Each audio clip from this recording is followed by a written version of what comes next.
Solve करणार आहे. यामध्ये ए ची व्हॅल्यू आहे 4, बी ची व्हॅल्यू आहे 3, सी ची व्हॅल्यू आहे -2 आणि डी ची व्हॅल्यू आहे 1.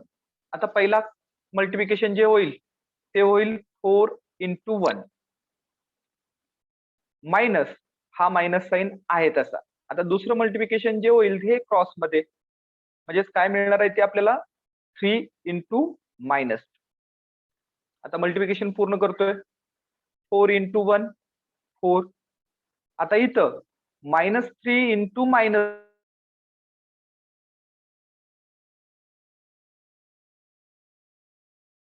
मायनस प्लस होईल तर मल्टिप्लिकेशन आहे आणि दोघांचं मल्टिप्लिकेशन केलं त्याला आन्सर 6, म्हणजे 4 + 6 झाला, विच इज इक्वल टू 10. ही ह्या डिटर्मिनंटची व्हॅल्यू आपल्याला मिळालेली आहे 10. डिटर्मिनंटची व्हॅल्यू आपल्याला किती मिळाली? 10. आणखीन एक एक्झाम्पल दाखवतो, त्यानंतर नेक्स्ट पार्ट आपण बघू. बघा सेकंड एक एक्झाम्पल मी विचारात घेतोय.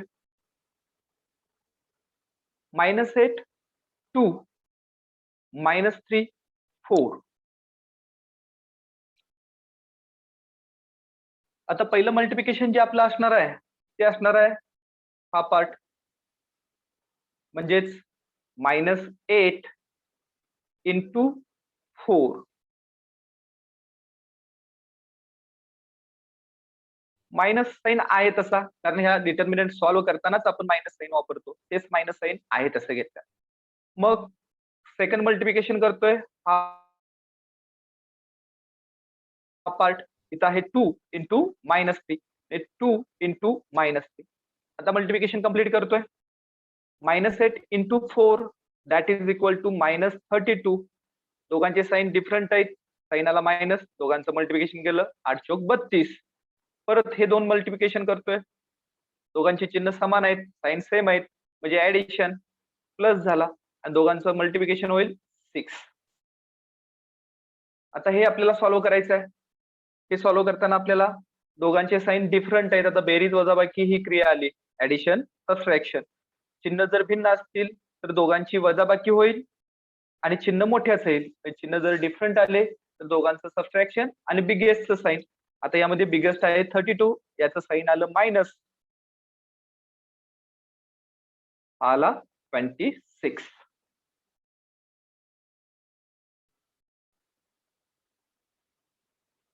हे तिन्ही आन्सर्स साइन कडे व्यवस्थित लक्ष देणे. दिलेली ही दोन्ही एक्झाम्पल सॉल्व्ह करायचे आहेत आपल्याला. त्यांचं पूर्ण होईल त्यांनी हात वर. आता आपल्याला बघायचे आहे डिटर्मिनंट मेथड, ज्याला दुसरं नाव आहे क्रेमर्स रूल. हेडिंग लिहून ठेवा, डिटर्मिनंट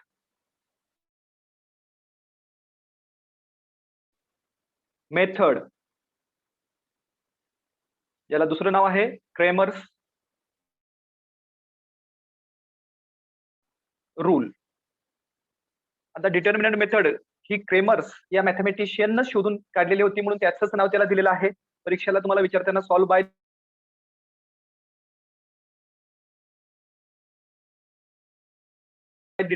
दोन्हीचं मिनिंग एकच असणार आहे. आता पहिल्यांदा समोर लक्ष द्यायचं, ही मेथड नेमकी काय आहे ते आपण पहिल्यांदा समजावून घेऊ. बघा मी दोन सायमल्टेनियस इक्वेशन विचारात घेतोय.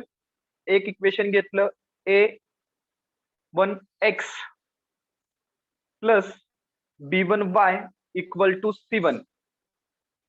ज्या प्रकारे आपण सायमल्टेनियस इक्वेशन सॉल्व्ह करताना एक्स आणि वाय टर्म्स LHS ला आणि कॉन्स्टंट टर्म RHS ला घेतो, त्या टाइप मध्ये आपण हे इक्वेशन विचारात घेणार आहोत. आणि दुसरं इक्वेशन मी विचारात घेतोय a2x plus b2y is equal to c2. हे फर्स्ट इक्वेशन आहे, हे सेकंड इक्वेशन आहे. मी दिलेली दोन्ही इक्वेशन विथ जनरल फॉर्म, ज्यामध्ये कॉन्स्टंट टर्म्स RHS ला आणलेले आहेत. हे करून झाल्यानंतर आपण दिलेल्या इक्वेशन वरून 3 डिटर्मिनंट तयार करतो. आता ते 3 डिटर्मिनंट नेमके कोणकोणते आहेत, त्याला काय काय नावं देतात, तो भाग आपण आता बघू. बघा 3 डिटर्मिनंट मधला पहिला जो डिटर्मिनंट आहे तो तयार करण्यात येतो डी या अक्षरानं. आणि ह्या डिटर्मिनंट मध्ये आपल्याला ज्या व्हॅल्यू घ्यायच्या असतात त्या व्हॅल्यू असतात कोइफिशियंट्स ऑफ एक्स आणि वाय. एक्स आणि वायच्या कोइफिशियंट्स. आता यामध्ये एक्सचे कोइफिशियंट मी पहिल्यांदा बघितले तर एक्सच्या पुढच्या बाजूला जो असतो त्याला कोइफिशियंट म्हणतात. म्हणजे पहिल्यामध्ये आलेला आहे A1, दुसऱ्यामध्ये आलेला आहे A2. म्हणजे डी हा मिळतो आपल्याला A1 A2, B1 B2. इथं एक्सचे कोइफिशियंट घेतले, वायचे कोइफिशियंट घेतले आणि याच्यावरून आपण ह्या डी ची व्हॅल्यू क्रॉस मल्टिप्लिकेशन त्याचं सबट्रॅक्शन आताच आपण डिटर्मिनंटची व्हॅल्यू कशी काढायची बघितली त्यानुसार आपण ह्या डिटर्मिनंटची व्हॅल्यू फाइंड आउट करतो. त्यानंतर दुसरा डिटर्मिनंट जो विचारात घेतात तो असतो dx. dx. आता ह्या डिटर्मिनंटचं मिनिंग काय असतं बघा. ह्या डी मध्ये ज्या ठिकाणी एक्सचे कोइफिशियंट आलेले आहेत त्या ठिकाणी कॉन्स्टंट टर्म ठेवणे म्हणजे dx ची व्हॅल्यू असते. म्हणजे आता एक्सचे कोइफिशियंट इथं पहिल्यांदाच आलेले आहेत. याच्या ठिकाणी कॉन्स्टंट टर्म आहे आपली C1 C2. म्हणजे A1 A2 च्या ऐवजी मी ठेवला C1 C2 आणि हा B1 B2 आहे तसा. ही आहे आपली dx ची value. Then next and last determinant मिळवतात तो असतो dy. आता डीवायचं मिनिंग जसं dxचं मिनिंग आपण काय केलं एक्सच्या कोइफिशियंटच्या ठिकाणी कॉन्स्टंट टर्म, तसं डीवायचं मिनिंग असतं वायचे जे कोइफिशियंट आहेत त्याच्या ठिकाणी कॉन्स्टंट टर्म. म्हणजे चेंजेस मी डी मध्येच करतोय. म्हणजे हा A1 A2 एक्सचे कोइफिशियंट आहेत हे आहे तसे राहतील आणि B1 B2 हे वायचे कोइफिशियंट आहेत त्याच्याऐवजी मिळेल मला C1 C2. असे एकूण 3 डिटर्मिनंट मी पहिल्यांदा फाइंड आउट करतो. त्या तिघांच्या व्हॅल्यू मला मिळाल्यानंतर मी याच्यावरून व्हॅल्यू फाइंड आउट करतो एक्सची आणि ही एक्सची व्हॅल्यू असते dx अपॉन डी. इथे dx ची व्हॅल्यू आपल्याला मिळणार आहे, डी ची व्हॅल्यू मिळणार आहे. त्या दोघांचं डिव्हिजन म्हणजेच आपल्याला एक्स ची व्हॅल्यू मिळते.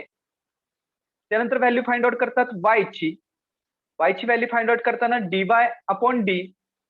dy ची व्हॅल्यू इथं आपल्याला मिळालेली असते, डी ची व्हॅल्यू मिळालेली आहे. त्या दोघांचं डिव्हिजन म्हणजेच आपल्याला y ची व्हॅल्यू आणि लास्टला आपण लिहितो सोल्युशन.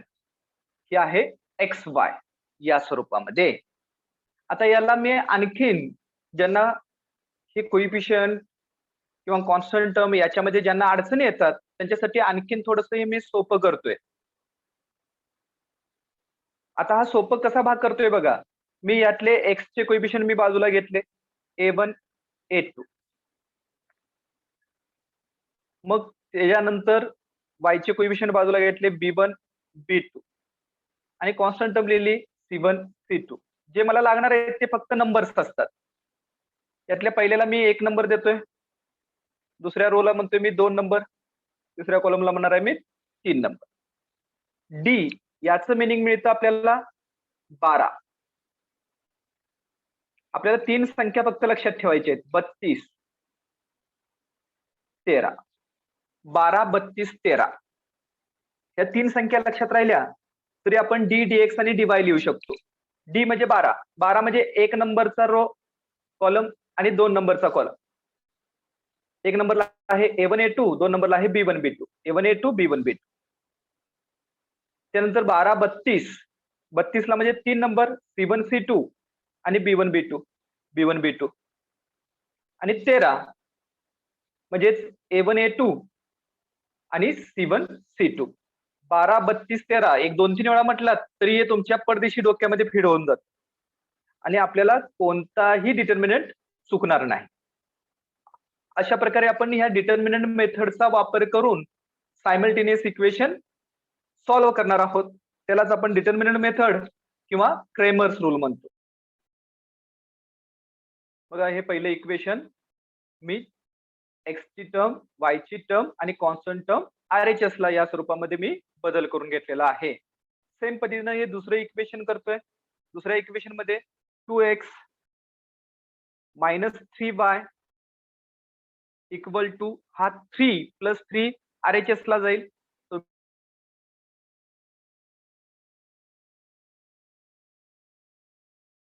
तो मिळेल. दोन्ही इक्वेशन चेंजेस करून मी घेतलेली आहे. यानंतर मी 12, 32, 13चा वापर करणार आहे. यासाठी मी करताना प्रत्येकातले जे कोइफिशियंट आहेत ते बाजूला काढतोय. पहिल्यांदा x चे कोइफिशियंट दोन्ही इथं समोर दिसतात. फक्त नंबर्स घ्यायचे, व्हेरिएबल नाही. पहिल्यामध्ये 2 आहे, दुसऱ्यामध्ये पण 2 आहे, म्हणून हा 2 2. y चे कोइफिशियंट बघितले, पहिल्यामध्ये इथं कोणताच दिसत नाही म्हणजे 1 आहे, आणि इथं आहे -3. मग कॉन्स्टंट टर्म घेतल्या. कॉन्स्टंट टर्म पहिली आहे 19, मग आहे -3. हा आपला फर्स्ट नंबर, हा सेकंड नंबर, हा थर्ड नंबर. आता पहिल्यांदा मी तिन्ही डिटर्मिनंट लिहून घेतोय. आता तिन्ही डिटर्मिनंटची नावं याच्या आधी आपण बघितलेली आहेत. पहिलं डिटर्मिनंट आहे आपला डी चा. याच्यामध्ये आपण विचारात घेतो हा 12 म्हणून, म्हणजे फर्स्ट नंबर मधला आणि सेकंड नंबर मधला, म्हणजे हा 2 2 1 -3. याच्या समोर जागा आहे तो सॉल्व्ह करायला आपल्याला. त्यानंतर घेतोय मी dx. dx चं मिनिंग x चे जे कोइफिशियंट आहेत याच्या ठिकाणी कॉन्स्टंट टर्म, त्यालाच आपण म्हणतो 32. म्हणजे 3 नंबरचा आणि 2 नंबरचा. 3 नंबरला आलेला आहे 19 -3 आणि 2 नंबरला आलेला आहे 1 -3. त्यामध्ये आपण 2 2 च्या ऐवजी 19 -3 घेतलेला आहे. आणि लास्टचा मिळेल मला dy.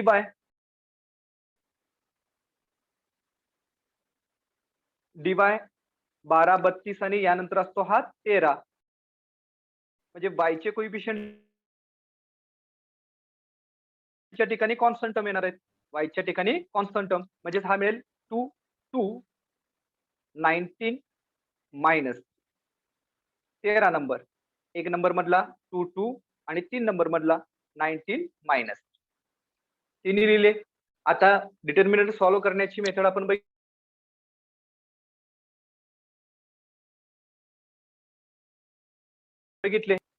आता मी इथं डायरेक्ट मल्टिप्लिकेशन करणार आहे.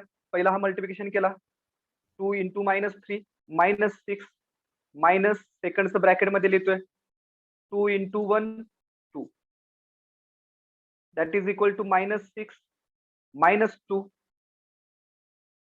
दोघांचे साईन सेम झाले, ऍडिशन होईल आणि बिगेस्ट साईन दॅट इज -8. परत सेकंड नंबर घेतोय,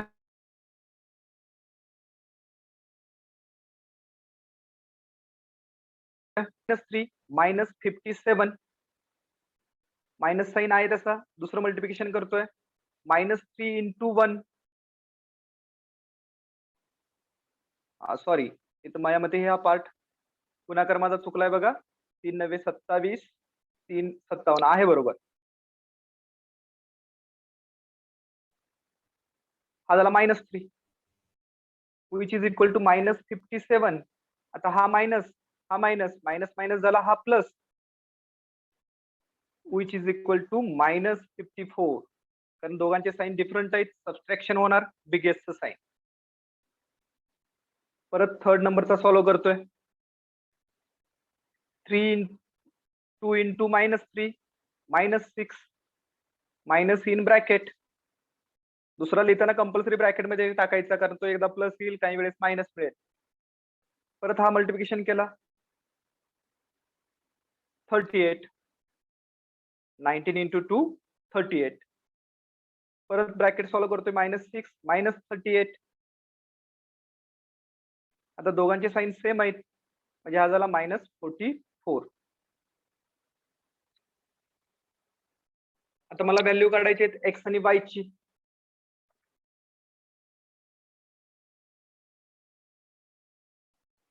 पहिल्यांदा व्हॅल्यू घेतोय मी एक्स ची. एक्स ची व्हॅल्यू आहे dx अपॉन डी. dx ची व्हॅल्यू काढलेली आहे आपण -54 अपॉन -8. मायनसला मायनस कट झाला. आता इथं रिड्यूस फॉर्म करायचा आहे, 2 न भाग जातो, 2 चौक 8, 2 दोन्ही 2 साती, म्हणजे हे आन्सर मिळालं मला 27/4. ही झाली माझी एक्स ची व्हॅल्यू. मग काढणार मी y ची व्हॅल्यू. y ची व्हॅल्यू माझी आहे dy अपॉन d.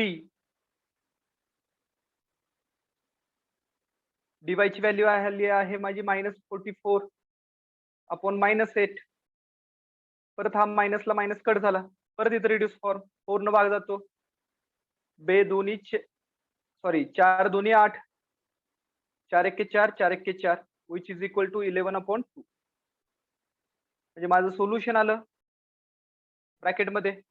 पहिल्यांदा x ची व्हॅल्यू 27/4 आणि y ची व्हॅल्यू 11/2. आन्सर संपलं.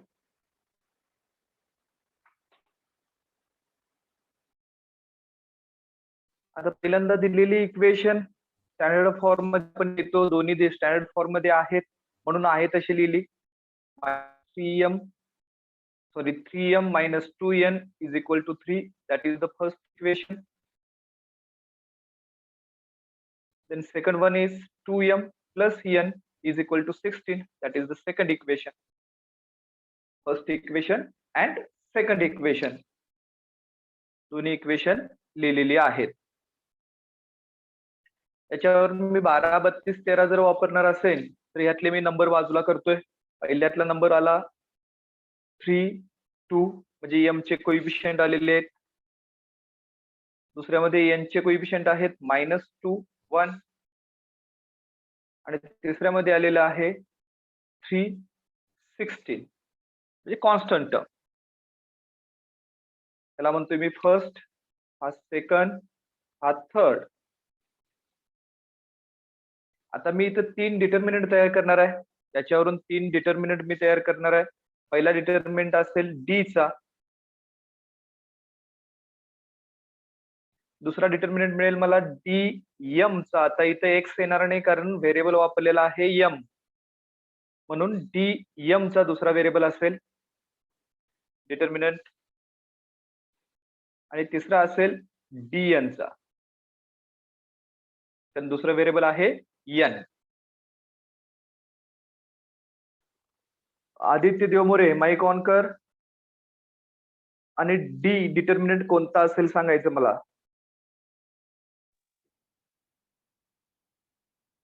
Three two. हा बोल, ऐकू येते, बोल. 3, 2 हा -2, 1. बरोबर. बघा डी मध्ये आपल्याला मिळेल 3, 2 म्हणजे 12 असतो, 1 नंबरचा आणि 2 नंबरचा. That means the coefficient of m and n. m आणि n चे कोइफिशियंटचा डिटर्मिनंट असतो हा -2, 1. हा आपला आहे डी. त्यानंतर दुसरा आहे तो म्हणजे dm. dm चं मिनिंग सांगितलं होतं, त्याला आपण 32 सुद्धा म्हणतो. Fair the coefficient of m replaced by constant term. Coefficient of m replaced by constant term, that means the dm. That is the determinant. Next, Arya Jadhav, mic on कर.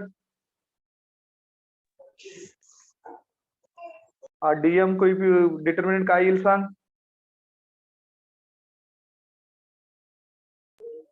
316. हा बोल. हा -2, 1. बरोबर. 32 म्हणजे थर्ड नंबरचा आला 316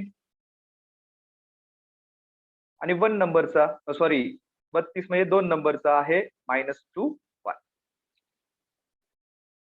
त्यानंतर लास्ट तो आहे dn.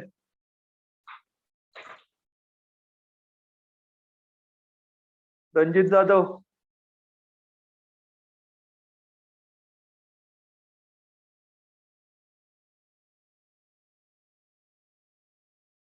Ranjit Jadhav mic on कर. हा सर.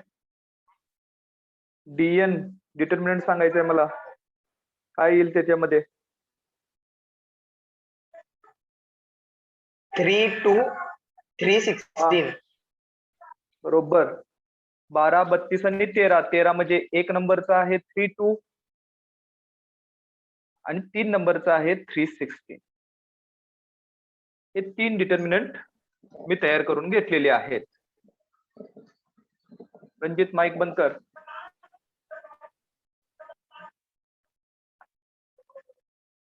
रणजित माईक बंद कर.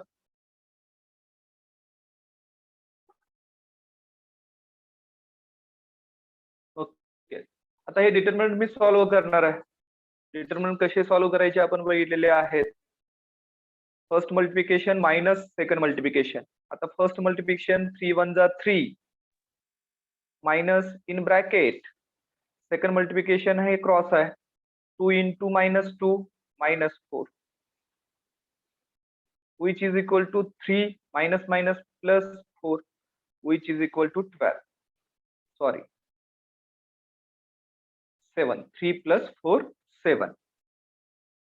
परत सेकंड डिटर्मिनंट सॉल्व्ह करतोय. पहिलं multiplication 3 into 1 3 minus in bracket 16 into -2 that is -32 which is equal to 3 minus minus परत प्लस होईल 3 plus 35 sorry 32 which is equal to 35. Last determinant 3 into 16 48 minus in bracket 2 into 3 6 which is equal to 48 minus 6 which is equal to 42. आपल्याला तिन्ही determinant आता मिळालेले आहेत. याच्यावरून मी आता M आणि एन इथे एक्स आणि वाय निघणार नाही. एम आणि एन व्हेरिएबल आहेत म्हणून आणि एम आणि एन च्या व्हॅल्यू मिळतील.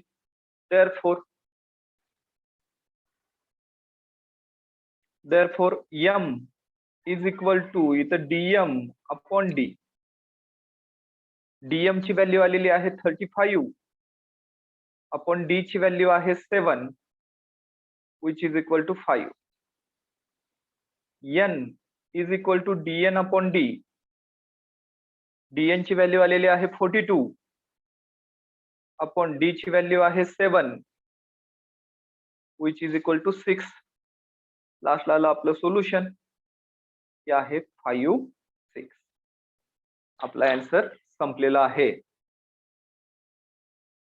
आता या ठिकाणी आपण काय केलेलं आहे, दुसऱ्यामध्ये डिनॉमिनेटरला नंबर आलेला आहे म्हणून तो पहिल्यांदा काढून घेतला आणि त्याला स्टँडर्ड फॉर्म मध्ये लिहिला. मग हे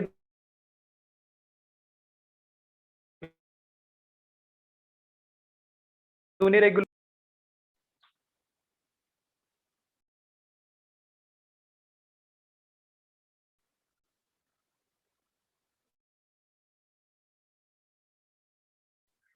याच्यामध्ये आपण एक्स चे कोएफिशियंट, वाय चे कोएफिशियंट आणि कॉन्स्टंट टर्म घेतले. आता मी याच्यावरून 3 डिटर्मिनंट तयार करतोय परत. पहिला आहे डी, मग घेणार आहे मी dx कारण इथे एक्स कोएफिशियंट व्हेरिएबल एक्स आहे आणि लास्टला घेणार आहे dy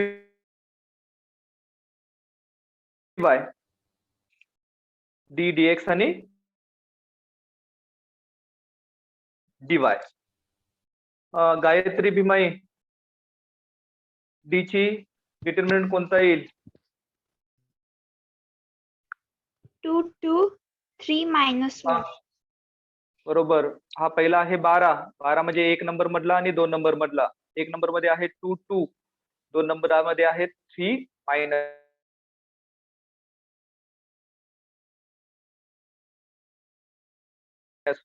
dx डिटर्मिनंट कोणता येईल? 2 1 2 1 minus 1. 3 minus 1 म्हणजे dx ला येतो 32. 32 म्हणजे 3 नंबरला आहे 2 1 आणि 2 नंबरला आहे 3 minus 1. हा पहिला म्हणतात आपण 12 म्हटलेला आहे, दुसऱ्याला 32 म्हटलेला आहे आणि तिसऱ्याला 13 म्हटलेला आहे. म्हणजे dy हा 13 म्हणजे 1 नंबर आणि 3 नंबर येतो. पायल dy 2 2 2 1. 2 2 2 1 म्हणजे 13 नंबर. 13 नंबर मध्ये बघा 1 नंबर मध्ये 2 2 आलेला आहे आणि 3 नंबर मध्ये 2 1 आलेला आहे 2 1. हे आपले तिन्ही डिटर्मिनंट तयार झालेले आहेत. बरोबर. आता हे तिन्ही डिटर्मिनंट फक्त आपल्याला सॉल्व्ह करायचे आहेत. आपल्या वहीमध्ये ते लिहून घ्या आणि प्रत्येकाने ते सॉल्व्ह करायचं. कुणालाही मी त्याच्या किमती विचारणार आहे. चला पटपट सॉल्व्ह करा.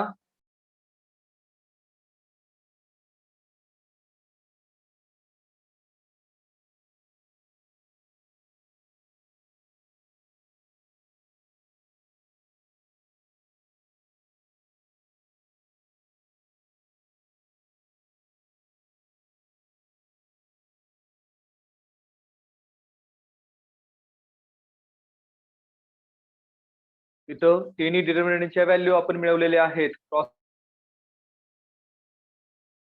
मल्टिप्लिकेशनचा आधार घेऊन -8, -5 आणि -2 असे तिन्ही डिटर्मिनंट आपल्याला मिळालेले आहेत. याच्यावरून मी आता काढतोय x आणि y. x is equal to dx upon d. dx ची व्हॅल्यू आलेली आहे माझी -5 अपॉन -8. मायनस कट झाला, इथे रिड्यूस फॉर्म होत नाही आहे म्हणून तो आला 5/8. त्यानंतर y ची व्हॅल्यू आहे dy अपॉन d.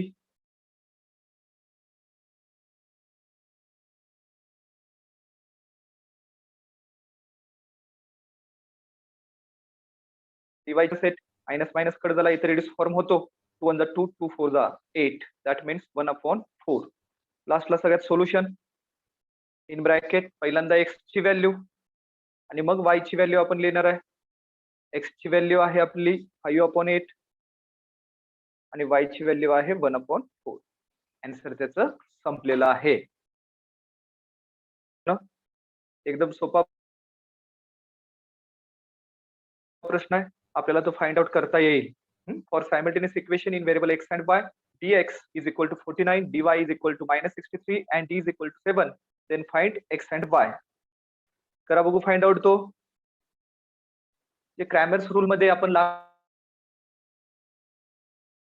पार्ट बघत होतो, लास्टचा पार्ट x ची व्हॅल्यू, x चं व्हॅल्यू फाइंड आउट करताना आपण करत होतो dx अपॉन d. इथे dx ची व्हॅल्यू दिलेली आहे आणि d ची व्हॅल्यू पण दिलेली आहे. तसंच y ची व्हॅल्यू देताना dy अपॉन d दोन्ही व्हॅल्यू आहेत, त्या व्हॅल्यू फक्त सबस्टिट्यूट करून तो भागाकार आपण पूर्ण केलेला आहे. इतकंच काम आपल्याला हे 2 मार्कासाठी असतं, म्हणून तो भाग व्यवस्थित